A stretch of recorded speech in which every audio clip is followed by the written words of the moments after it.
Keeping up in the theme of outcomes. Next up, we have a panel discussion on the topic, Boost Your Patient's Outcomes by Connecting Their Mental and Physical Health.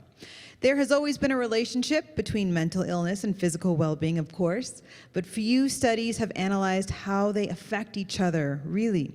This session will explore past mental health's direct and indirect effects on present physical health and what causes changes in current psychological and physical well-being through lifestyle choices and, of course, social ties. Let's hear it for our moderator, Mark Pugh from Provost and co-founder of WorkCompCollege.com, who will introduce us to our panelists. Come on up.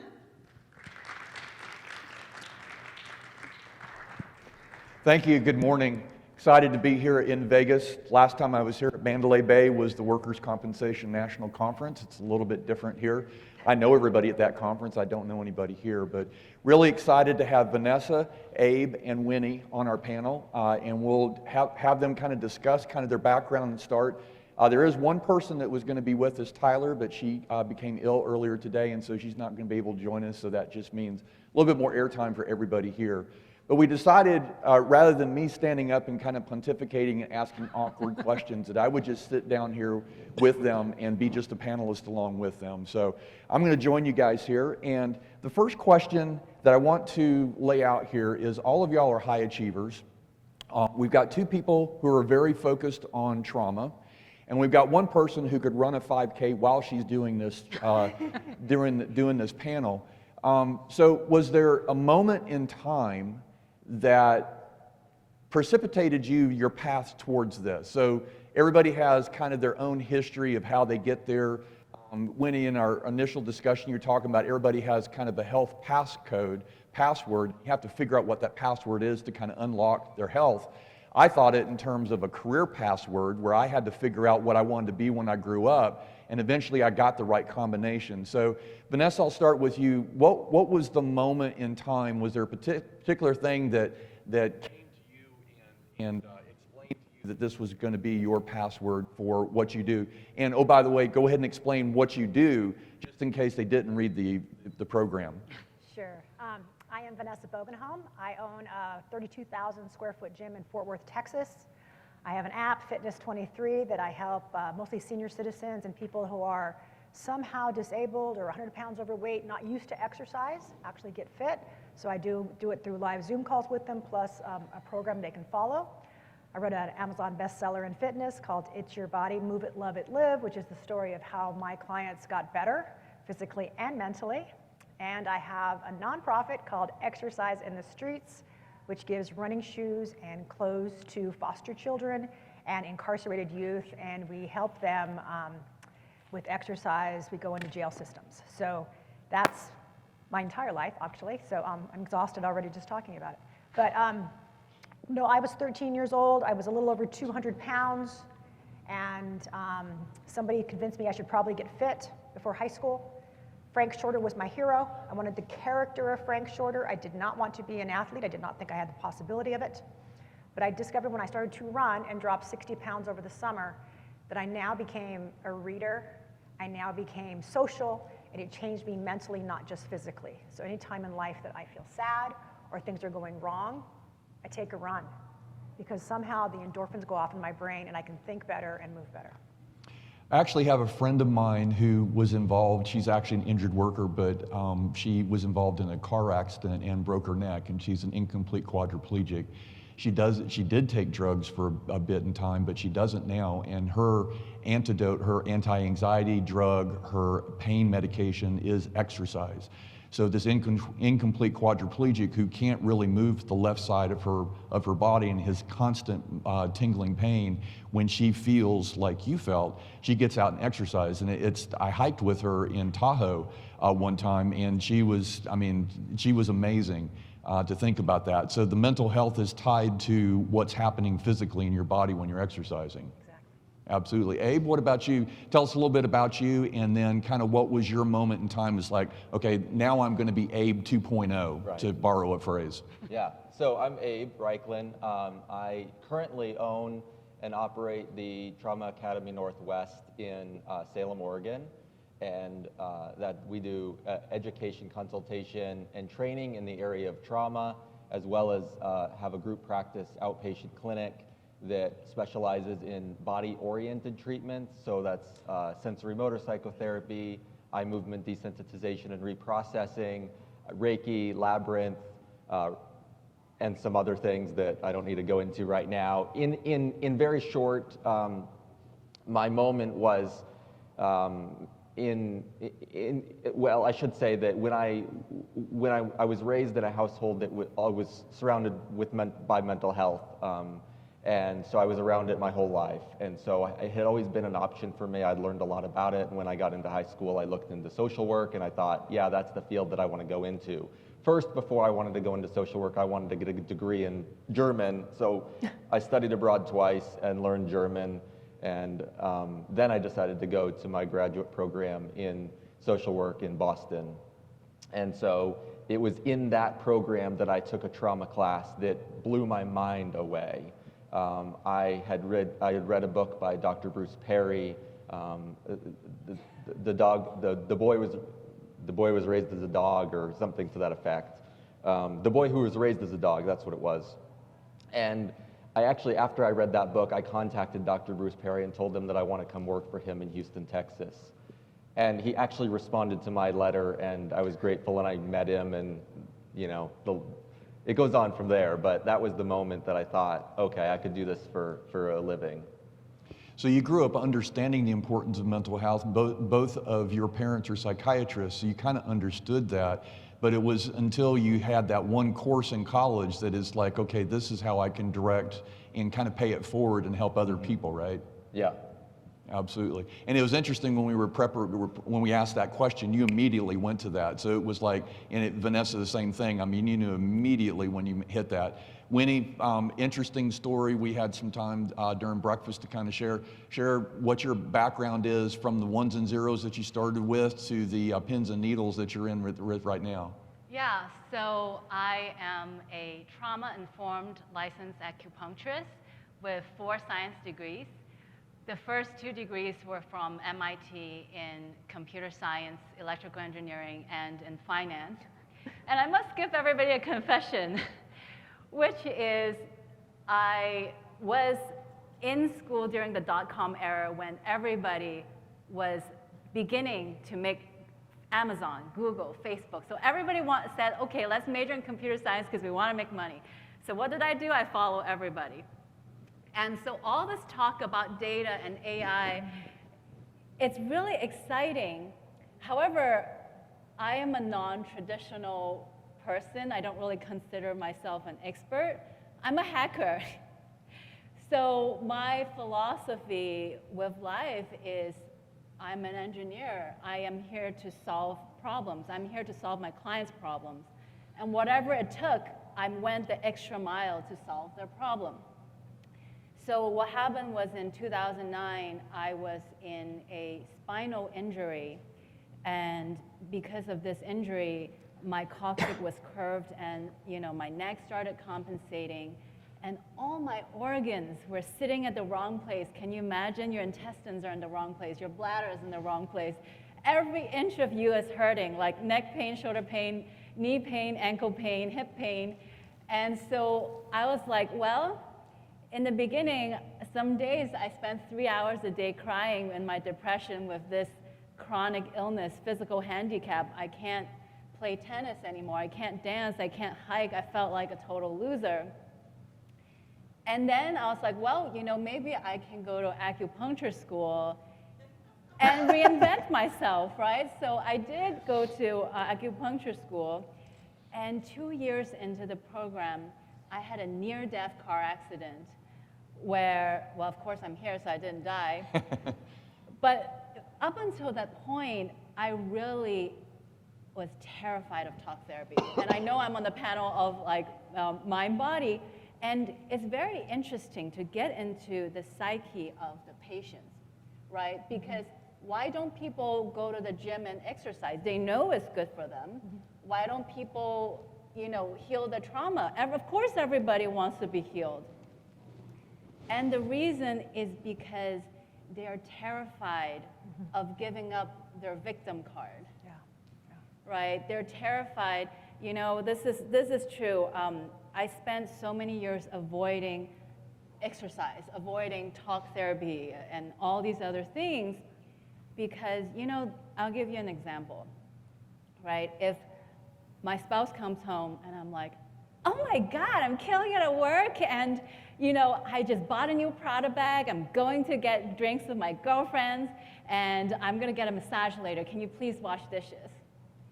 Versus if I said, oh my God, I've had this lower back pain for 10 years, and today is the worst flare-up. I'm so tired. COVID is hurting my business. I don't know how I'm gonna pay rent this month.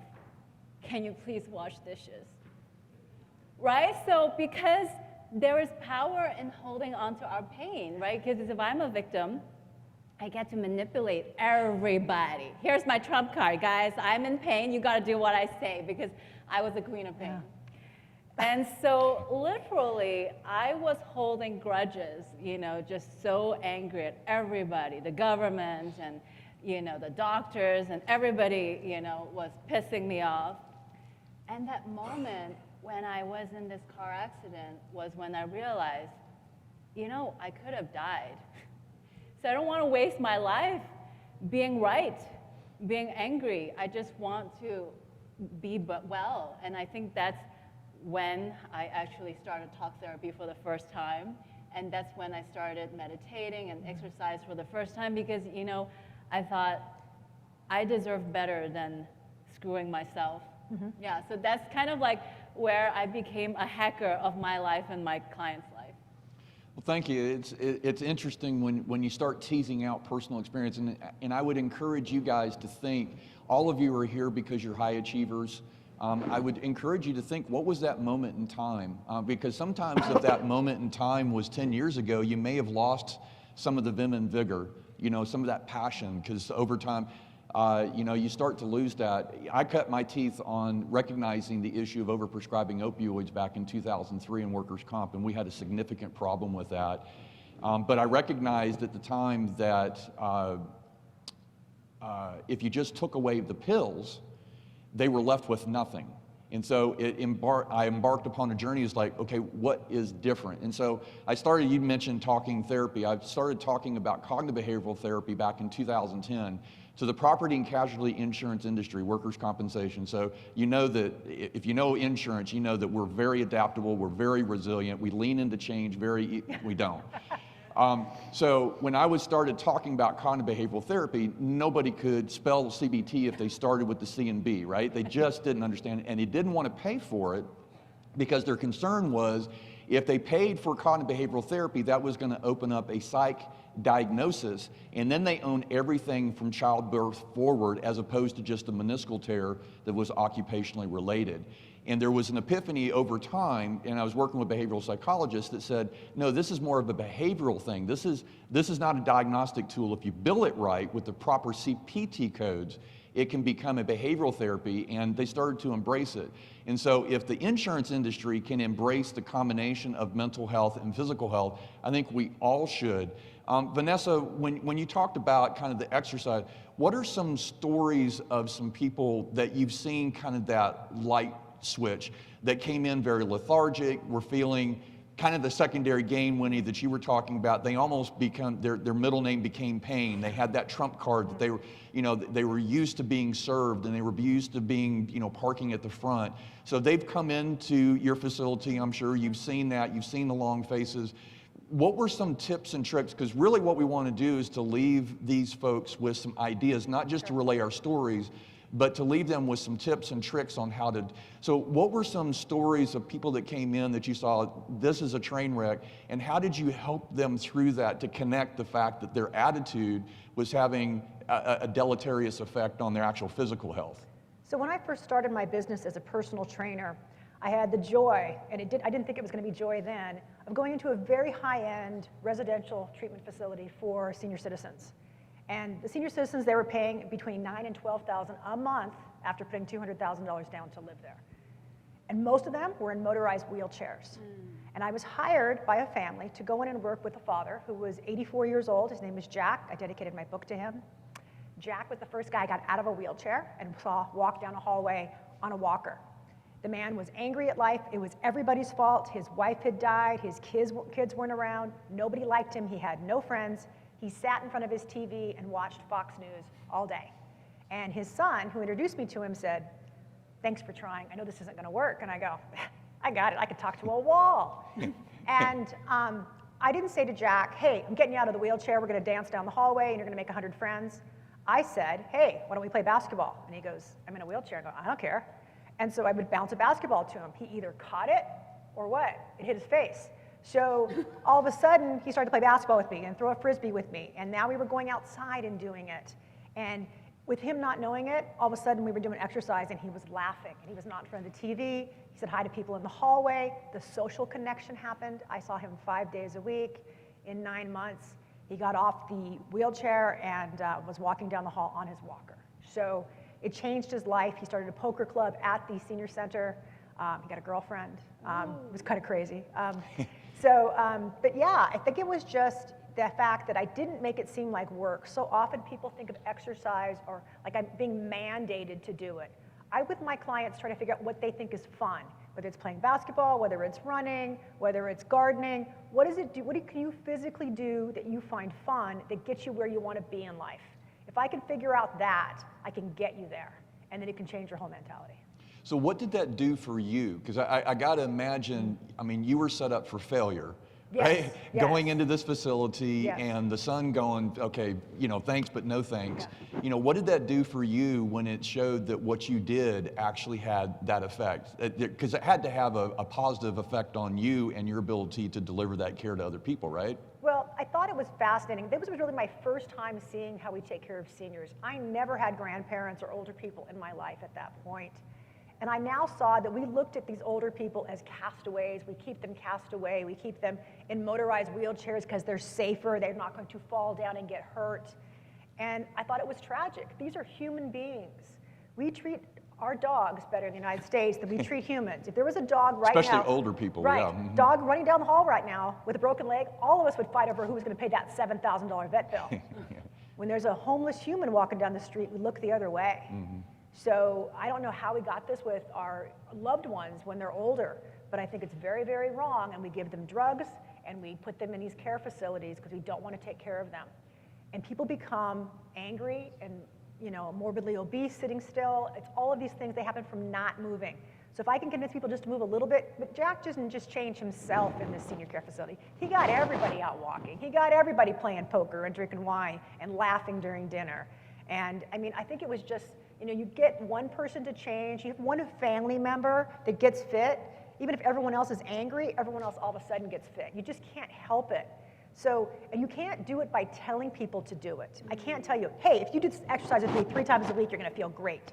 No, it's not gonna happen. I have to convince you that you're going to want to see me every week and want to like to do the exercise. Mm-hmm. And then you have to come to the realization that your mentality changes.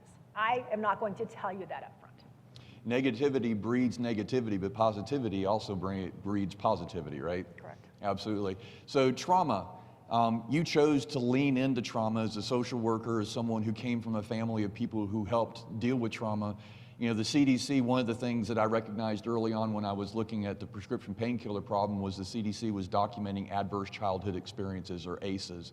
And ACEs are significant comorbidity associated with negative repercussions, and that's you know, childhood trauma, anything like that, and it affects your ability to have resilience. It predisposes you to addictive behaviors, all sorts of stuff, and we don't ask those questions. It was interesting, the keynote before us was talking about caring, and literally just asking people to invite themselves into, okay, here's where I'm at, and so forth. So when you're dealing with trauma, how do you help them understand that maybe the physical repercussions of that trauma is actually being negatively impacted by them holding on to that trauma, and how do you get them to connect the physical component to the mental component that they may not necessarily recognize? Yeah, no, that's a great question. And so I should say that the company specializes in working with the Medicaid population. So in Oregon, that would be Oregon Health Plan. And about 70% of our population that comes in as clients is on the Oregon Health Plan of some level and variety. And so we manage and work with a lot of patients who come in with that sort of negative attitude of, I've been the victim, I like the victim role, I want to stay in the victim role, but also want to live a healthier lifestyle, want to be healthier, want to be more active, want to be more positive, want to have better friendships, want to have better relationships with family, friends, and coworkers if they're working. But that being said, we've worked with the homeless, we've worked with people with full-time jobs, I've worked with people who've been in prison for 10 years, and so it comes from all different varieties and shapes. And what I will say is that the unique thing that binds them all together is the physical symptoms they have. Almost every single one of my clients on the Oregon Health Plan come in with back pain, shoulder pain, neck pain, headaches, leg pain. I mean, almost to a T, every single one of them. Many of them are diagnosed with fibromyalgia, and they struggle with movement, they struggle with all those things. And so I have to sit with them and be present with them, in their pain, physical and mental. And I try to remind every single one of them it's not an overnight process. This is going to take time. It's going to take time to recognize where the pain is coming from, what traumas have occurred that have caused those pains, and you're not going to know today when we leave the session. You're not. And in the first 3 to 6 months, I always work with them on grounding, on understanding their body better. How do they touch the floor? How do they hold their bodies? Posture. How do they manage their symptoms when they're stressed, overwhelmed, upset, tired, hungry, you know? And so it's a matter of just helping them understand step by step what little steps can they take in the first 3 to 6 months of treatment that will help them in the next 3 to 6 years of their lives. And so oftentimes that's grounding, orienting to the room that they're in, helping them understand that the more present they feel, the better they're going to feel emotionally and physically. And that's important for them to understand, oh my gosh, this is a tool that I can use every day. This is a tool that I can use when I go to the grocery store and I'm too panicked to get out of my car to go into the grocery store because I don't know what's going to happen, or I'm going to get trapped, or I'm going to get hurt, or I'm going to get, you know, kidnapped, or whatever the fear is that they have. And so I try to teach very basic tools that help them in the moment at that time to help them stay more present, and that's where we start. I mean, that's the goal, and then from there we step up from there. Once they're able to ground and orient, once they're able to have some sort of foundation for understanding what can I do when I start feeling anxious or overwhelmed, then we can start looking at, okay, where is the pain actually taking place when you talk about your father having gotten in a car accident? Okay, it's in your shoulder, so let's identify that pain. Let's just stay with that pain. And so the work is to be present with it, to be mindful of it. And that's really hard for a lot of these clients of mine. They don't do that ever. They run from the pain. They use drugs. They use coping skills that are maladaptive. They go to the casino. They do things that are just not healthy or wise from a mental health perspective. But we love Mandalay Bay. Just to put it That's right. Yeah. So, but I also help them with psychoeducation, understanding this is how you've used this to cope with that, and that's okay. We just need to find new coping skills that are more adaptive to your positive mental health in the future, going forward. But they've used those coping skills and they've worked for them doing something. They get through life doing those things, and so I try to honor that as well. But then we get into the deeper stuff later on. I love all of that, and we're going to come back to the education component, but I think being transparent and real with them, setting reality up front. You know, Jack didn't start, you know, you didn't say this is going to be overnight and, you know, you're going to get up and walk. For some of these people, this trauma is so deep-seated that it is going to take a while. And we could set them up for failure by saying, hey, we've got a magic pill, we've got a magic needle, we've got a magic surgery, we don't have any magic associated with it. It's going to take hard work. I'm going to be alongside with you and be present through that. Winnie, it was very interesting. You used this concept of healthcare, or your personal health being kind of protected by a password. And you only know the password as the person, but you don't even, you're not sure what the password, and providers don't know the password. So kind of tease that out about how we can help people figure out what that password is to unlock better health, both physical and mental. Yeah, I'm gonna first shine a light on and give some love to all my panelists, because sitting here having this privilege to be in your presence, I discover I am like you and you and you. You know, Mark, you have this education about worker comp, helping people be empowered, you know, and you make exercise fun, and that's, you know, a lot of people don't exercise because they think they have to exercise as opposed to, oh, it's so fun. And then with you, you're teaching awareness, right? Let's come back to the body. Let's be grounded. What does the body say? Is it the shoulder pain? Is it the hip pain, right? So because, as my confession, I'm a body hacker, I look at everyone like a computer. And, you know, computers, they're coded in ones and zeros, right? So the body is the data.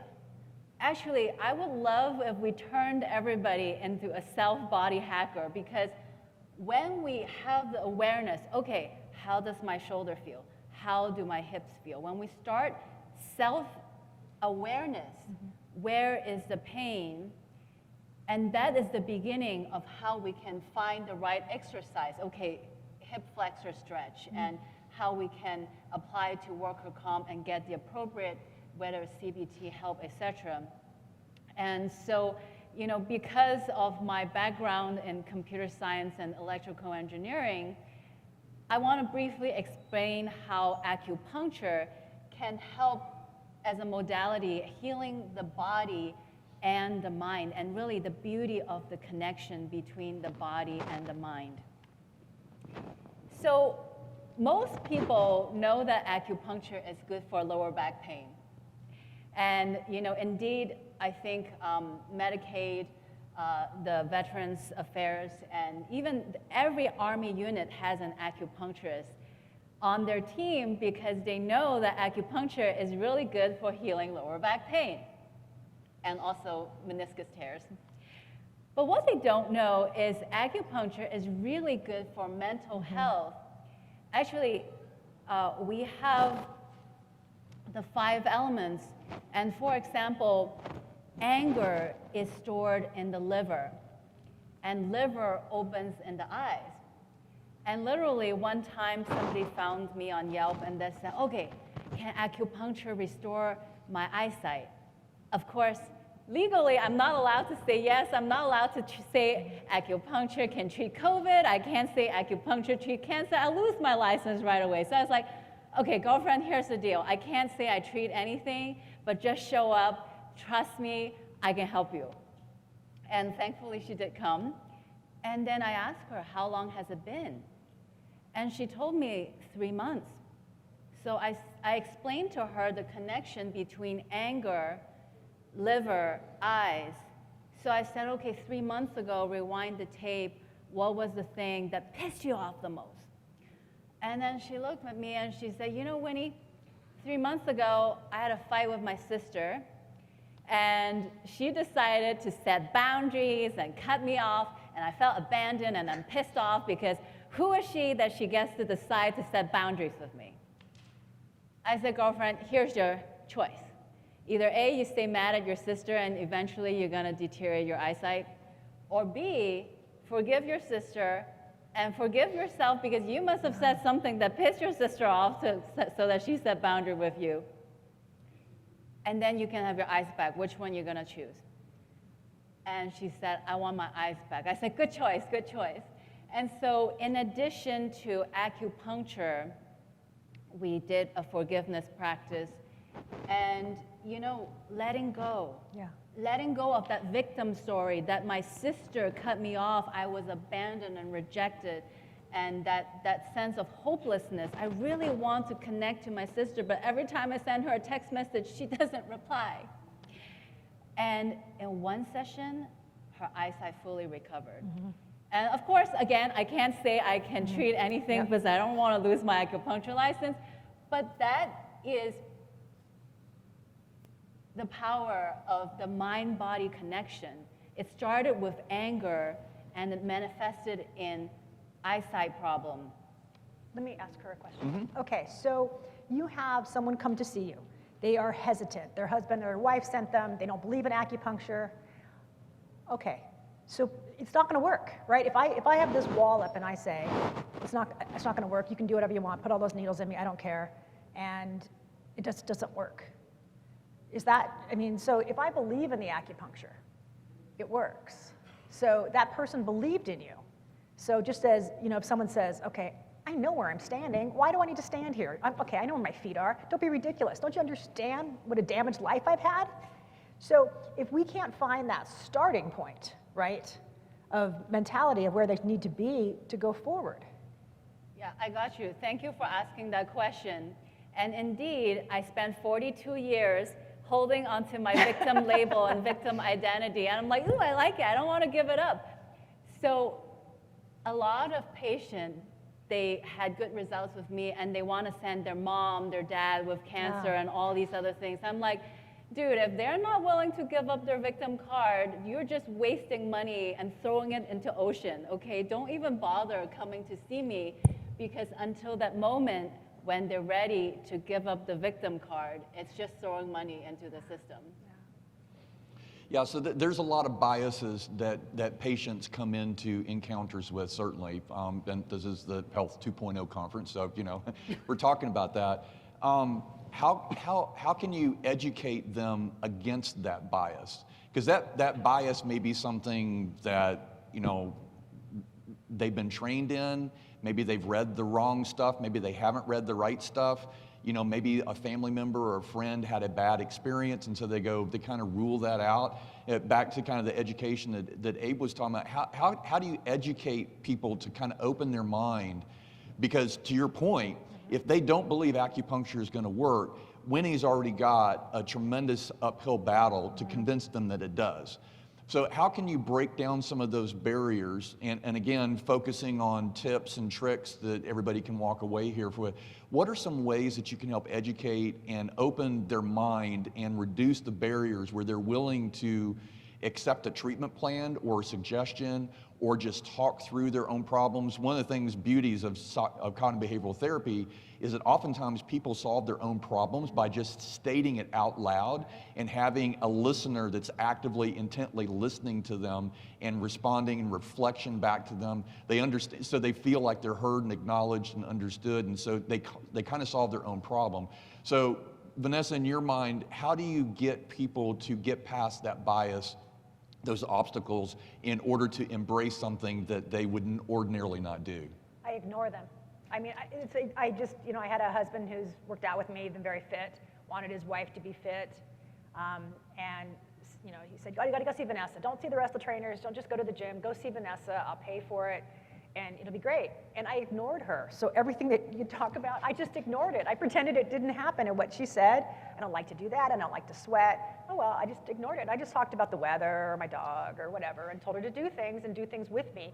I always work out with my clients. I'm a very different kind of personal trainer. I don't just stand there. So she was just like, oh, the hour's over? Oh, that wasn't so bad. And I even ignored, when she has a little positivity, I ignore that also. So it didn't seem like I was ignoring just the bad. I was ignoring everything. I just go, oh, great, it was good to see you next week, or whatever I say. But I try not to give it importance. Okay. Yeah, so it's almost like a distraction kind of a thing, is not let them dwell on what maybe they may come into the encounter with. Right. Absolutely. Abe, thoughts on how you educate people to get beyond their self-defeating biases? Yeah, I mean, I think I'm in a unique position because I think in particular, out of all the clinicians at the group practice, I specialize in treating and working with patients who have tried therapy for 20, 30, 40, 50 years. And so they're coming to me with this idea that this is my last attempt, this is my last idea, this is a new type of treatment, it's got to work. So they're some of them, I would say many of them are very, very hopeful that something out of this is going to work. Or they've maybe heard something from the past or heard something from a website that's like, okay, well, this is more in line with what they're looking for than maybe traditional talk therapy. And so some of that I don't have to battle against. But what I do is I very clearly explain what sensory motor psychotherapy is, which when I say body-oriented approaches, nobody knows what that means, and understandably so. So, I mean, I go through the spiel about, well, we're going to work with your sensations in the body. So all of the sensations you have in your body hold these memories, and the memories got stuck during that trauma that you were a part of. So maybe it was a car accident where you were trying to turn out of the way and you didn't complete the turn back. So you have to work through that turn back in the therapy office. That's the work that we're going to be doing together 6 months, a year, 2, 4, 6 years down the road, however long it takes to get there. And so what I do is I try to help them understand what sensory motor psychotherapy is and EMDR, but I also help them understand that sometimes they come to me with fear of, is this going to help me? Is this going to improve? Is this going to do this? Is this going to do that? I'm scared to address my trauma. Like I've been avoiding it for 30, 40, 50 years, knowing that it's there. I don't want to talk about it. I had one client a couple of years ago come to me, and she had been working with me for 6 months to a year, and she had gotten through all of the grounding, all of the orienting, all of the exercises to kind of come back to herself when she was upset in the grocery store, at home, or wherever she was. And then for about 6 sessions in a row, we got to this place in the session where it was either time to dive into the trauma and do some deeper sensory motor work or bail. And because we do no harm, I always let them lead. I always say, okay, are we going there? So each week I would say, okay, Susan, that's not her real name, but Susan, we're here again. This is the moment where if we go further, she's crying and crying and crying, we can go further into the trauma and into the work, or we can bail. 5 weeks in a row, she bailed. She's like, I can't do it, I can't do it, I don't want to do it. Okay, no problems. Let's reorient, let's ground, let's find mindfulness before the end of the session, so you'd leave here feeling okay. The 6th week, I said, okay, we're here again. What are we going to do? Crying again? Same, and the trauma keeps coming up in the room. The trauma keeps coming up in the room, and she's 6th week in a row. She says, okay, if I don't do it, we're going to keep coming back here, right? And I said, yeah, we are. We're going to keep coming back to this point as long as you want to. We can keep going out and we can ground again, but we're going to keep coming back here. She said, let's do it. Let's do it. So we did it. We did deeper mindfulness, went into the sensations, followed the sensations, felt warmth or cold in her body, followed the energy, felt the anxiety, and went with the movements that she desired. And I helped her with physical boundaries and pressure where she needed it. And she actually had a transformation in that session. She transformed her experience of trauma to triumph. Which is not my phrase, that's Pat Ogden's phrase, so don't take it from me. The sensory motor psychotherapy founder is Pat Ogden. And so she went from to triumph, and every session thereafter she's like, oh my gosh, I feel so much better. This is unbelievable. So you have to walk with them, at least with my clients, to help them understand that, yes, I'm going to take you there, but I'm not going to lead you. I'm not going to force you, I should say, to get into the water. And until she was ready, I just stood with her. She was fearful of facing that fear of the trauma and of the experiences she had when she was, 10, 15, 20 years old. And so that's a big part of my work, is just helping them and walking with them. Great, thank you. We're coming down to the question, but I do want to give Winnie the opportunity. So we've gone from ignoring their bias and kind of distracting them from that so that they get into it, and to education, to being fully transparent as far as what they're getting themselves into and what they may be leaving on the table. Winnie, any additional thoughts that you want to add before we open for questions? Absolutely. I just want to say what a pleasure it is, because I actually do a combination of what Vanessa do, which is do the workout with them, right? So when you're with them, it's more powerful because they don't feel alone, which is why I wrote a book on shadow work where I dive into the trauma. And so even if somebody can't afford my private session, just by reading my book on healing trauma and the shadow work, they can do the workbook and the exercises at home.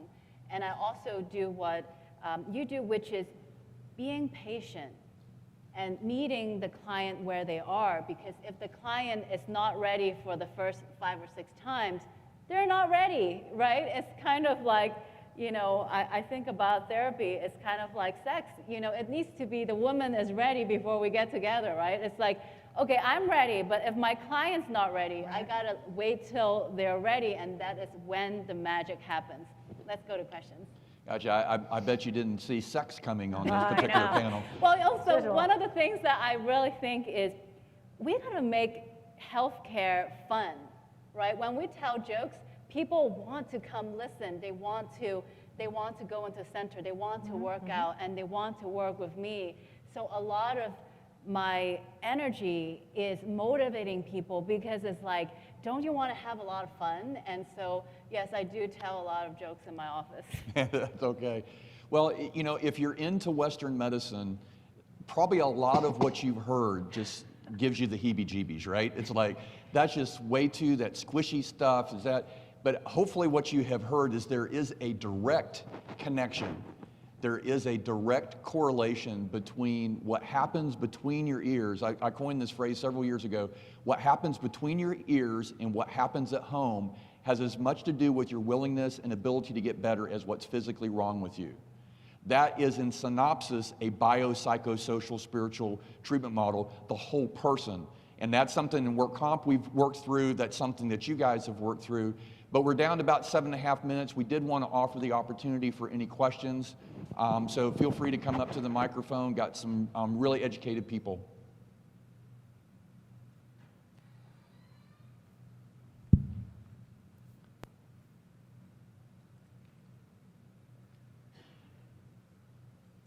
We've seen you before. You were a frequent flyer at the microphone. Yeah, I got a lot of opinions. The connections you're drawing are, you know, as somebody who's in the so-called hard sciences and having been a managed care medical director for a managed care organization, the stuff that you're saying is not, you know, you're talking about really is not as far-fetched as, you know, your last comment. And here's a good example.